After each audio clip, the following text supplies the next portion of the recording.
पिछले 6.5 साल के अंदर कोई 70 से ज्यादा राष्ट्राध्यक्षों को गीता दे दी गई है जो भारत आया था। खुशी की यह बात नहीं है, जो आएगा उसे तो गीता मिलेगी। जो मेरा इंटरप्रिटेशन है वो दूसरा है।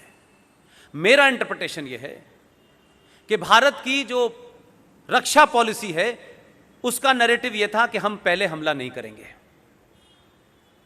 क्योंकि जो पूर्व सरकारें थी वो इतने हाई कॉन्फिडेंस के लोग थे कि उनको मालूम था कि उन पे हमला होगा, उसके बाद भी जिंदा बच जाएंगे, और जिंदा बचेंगे फिर हम हमला करेंगे। तो ऐसी लो आईक्यू की हाई कॉन्फिडेंस की हमने सरकारें नहीं देखी। इस आदमी को लगा कि ये दुनिया में कहीं ये पॉलिसी होती है, आप अपने घर में करते हैं ये पॉलिसी कि एक आतंकवादी घुस जाए पहले, वो जब गोली चलाएगा उसके बाद आप चलाएंगे। तो वो गोली हवा में चलाएगा, आप उसके सीने पे चलाएंगे क्या? आप रहेंगे तब गोली चलाओगे ना भाई। इस आदमी ने बिना किसी कैबिनेट की मीटिंग के, कोई डॉक्ट्रिन नहीं थी हमारे यहां ये, लेकिन जैसे हमारे यहां महात्मा गांधी को महात्मा गांधी आप कहते हैं, और जब ये पूछते हैं कि महात्मा गांधी को महात्मा गांधी कहने के लिए भारत के संविधान में कहां संशोधन हुआ, संसद में कहां बात आई कि इनको महात्मा गांधी कहा जाए, तो पता चला आरटीआई में कि नहीं, ऐसी तो कोई बात ही नहीं है। आप अपने मन से कह रहे हैं, मत कहिए। तो बहुत सारी पॉलिसीज हमारे यहां बन गई, लेकिन कभी वो डॉक्ट्रिन नहीं बनी। तो ये जो हुआ कि साहब हमारे तो पॉलिसी ऐसा है कि हम पहला हमला नहीं करेंगे। इस आदमी ने बिना लंबी चौड़ी बात करते ही इनको लगा कि फला जगह से हमला होने वाला है, ये उठे, उन्होंने वहां जाके हमला कर दिया। अब बालाकोट में जब हमला कर दिया तो पाकिस्तानी बोले, अरे ये तो कह रहे थे कि पहले हमला नहीं करते। बोले कि अब दिल्ली में लोग बदल गए हैं। एक घटना ने आपकी पॉलिसी बदली, और उस पॉलिसी के बाद में जरा ध्यान रखें, ये पुरानी घटना नहीं है, जरा जाकर के देखिएगा मेरी बातों को। जिस वक्त बालाकोट पे हमला हुआ तो उस हमले में आपका एक आदमी उधर रह गया। आप पूरी दुनिया की प्रतिक्रिया से यह अंदाजा लगा सकते हैं कि आप कितना तगड़ा होमवर्क किया है। एक देश ने यह नहीं कहा कि भारत ने यह गलत किया है, उनकी बाउंड्री लागी है, क्योंकि उन 70 देशों का अगर आप रिएक्शन पढ़ें, सबने गीता पढ़ी थी। उन सब का रिएक्शन आप देखें तो मैं ये मानता हूं कि उन्होंने गीता लेके नहीं गए, पढ़ ली थी। इसीलिए काका ने फोन किया अमेरिका से, इसको जल्दी छोड़ दो अभिनंदन को, ये गीता का आदमी है, ये चाणक्य के मानने वाले लोग हैं, अग्नि लगा दी है शाम तक, हमें पता नहीं है तुम रहोगे नहीं रहोगे, इसको छोड़ो जल्दी। जैसा था वैसे ही छोड़ दिया।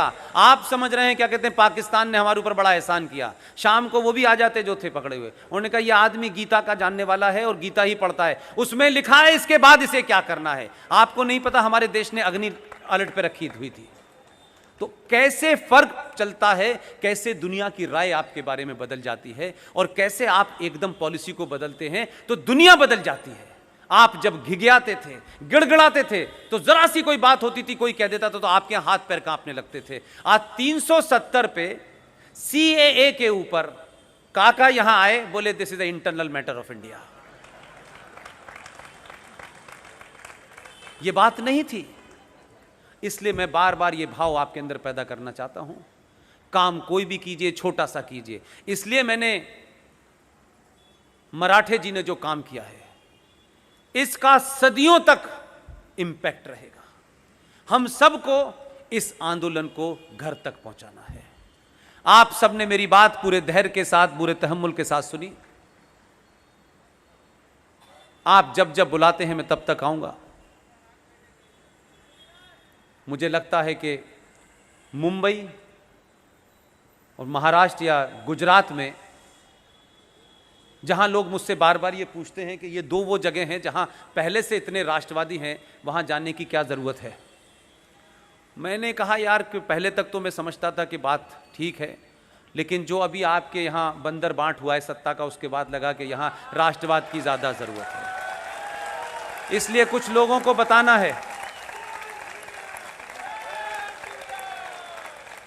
सत्ता के लालच में अपने कम से कम उस बाप को तो मत भूल जाओ जिसने पूरी दुनिया के अंदर एक ही शब्द से अपना नाम कमाया था। वो बोलता था और बिहार में लोग कपकपाने लगते थे। आज तुम उस मृत आत्मा को भी श्रद्धांजलि देने से डर रहे हो। लानत है ऐसे लोगों पे जो हिंदुत्व की राजनीति करके देश को बेचने में लगे हैं। किन लोगों को सत्ता में उन्होंने बिठाया है, कौन लोग हैं वो? ये किसी से छुपा हुआ है? जो हो रहा है वो सबको पता है। इसलिए आपने भरोसा किया, वोट दिया, दोबारा गलती मत करिएगा। बहुत बहुत शुक्रिया, थैंक यू वेरी मच।